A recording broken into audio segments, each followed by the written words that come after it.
ప్రభునందు ప్రియులైన మీకందరికీ యేసుక్రీస్తు ప్రభువారి నామంలో శుభవందనాలు తెలియజేస్తూ ఉన్నాం. దైవజనులు బ్రదర్ భక్త సింగ్ గారి పరిచర్యలో నుండి అలసిన వాణిని ఓరడించు మాటలు. నవంబరు 18.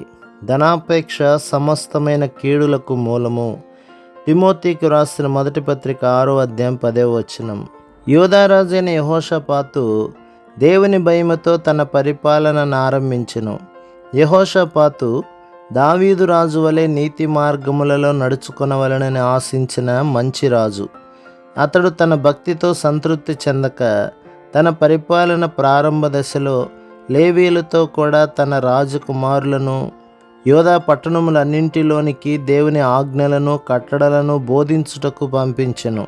దేవుని మహిమపరచవలెనను ఈ కోరిక వలననే దేవుడు అతనిని బహుగా దీవించెను.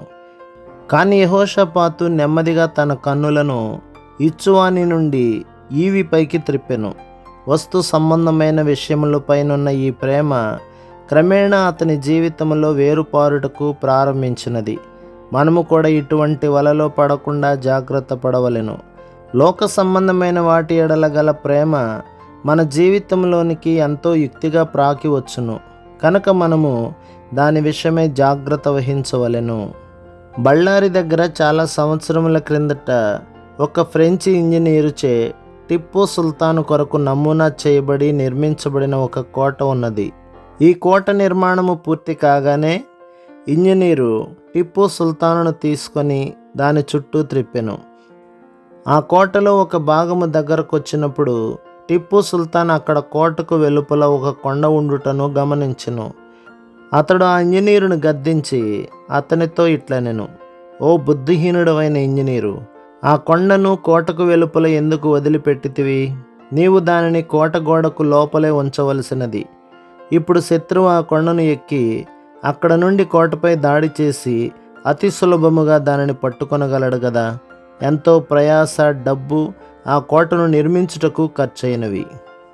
కానీ ఒకే ఒక గొప్ప తప్పిదము వలన అది ఎందుకు పనికి రాకుండా పోయినది. దూరదృష్టి లేకుండా కోటను నిర్మించితినను బాధతో ఆ ఇంజనీరు ఆత్మహత్య చేసుకొనెను. కొన్ని సంవత్సరముల తర్వాత కొండపై నుండి బ్రిటిష్ బలగాలు ప్రవేశించి కోటను పట్టుకొనినవి. మన ఆత్మల శత్రువు కూడా మన జీవితములలో బలహీన భాగము కొరకు కనిపెట్టుచూ ఉన్నాడు. అక్కడ నుండి మనలోనికి ప్రవేశించి మనలను నాశనము చేయవలని అనుకొనుచున్నాడు. యెహోషాపాతు తన ఐశ్వర్యమును వృద్ధి చేసుకొనుటకు ఎక్కువ వ్యాపారము చేయవలెనని శోధించబడెను. ధనాశ అతనిలో ఉన్న బలహీనతగా తెలియచున్నది. దాని ద్వారా శత్రువు అతని జీవితములోనికి ప్రవేశించెను. అదే బలహీనతను ఈ దినములలో మనము చాలామంది విశ్వాసులలోనూ బోధకులలోనూ చూచుచున్నాము. దేవుడు వారికేమి ఇచ్చెనో దానితో వారు తృప్తి చెందక కొంత అదనపు వ్యాపారము చేయుట ద్వారా తమ సంపాదనను పెంచుకొనవలెననుకొందురు. వారు తాము పొందబో ఆదాయము కొరకు నవంబరు, డిసెంబరు మాసములలో క్యాలెండర్లను అమ్ముచు చాలా పని కలిగి ఉందురు. వారు దానినంతటినీ ప్రభువు కొరకు చేయుచున్నామని చెప్పుదురు. కానీ తమ హృదయములలో ఆ డబ్బు కొరకే పరిగెత్తుచున్నట్లు వారికి తెలియను. ధనాపేక్ష ఎంతోమంది దిగజారిపోవుటకు కారణమగును. ప్రభు మిమ్మును, మీ కుటుంబమును, మీ సంఘమును దీవించి ఆశీర్వదించునుగాక. ఆమేన్.